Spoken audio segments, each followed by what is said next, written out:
was no one there but Mary, so I went down to let her in.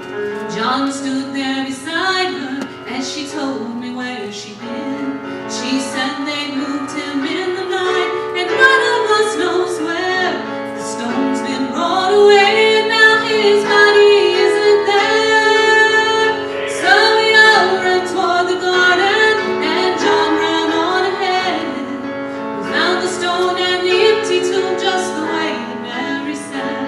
But the winding sheet they dropped him in was just an empty shell. And how where they'd taken him was more than I could tell. Something strange had happened there, just what I didn't know. John believed a miracle, but I just turned to go. Circumstance and speculation couldn't lift me very high, 'cause I'd seen them crucify him, and I saw him die.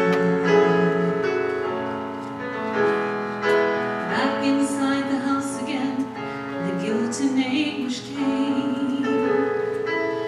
Everything I promised him just added to my shame.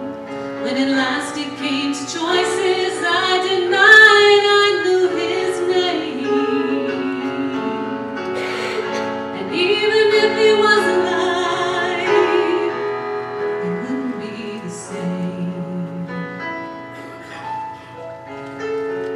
But suddenly the air was filled with a strange and sweet perfume. Light that came from everywhere drove shadows from the room.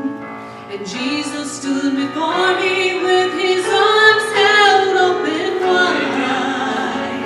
And I fell down on my knees and I just clung to him and cried. He raised me to my feet, and as I looked into his eyes, love was shining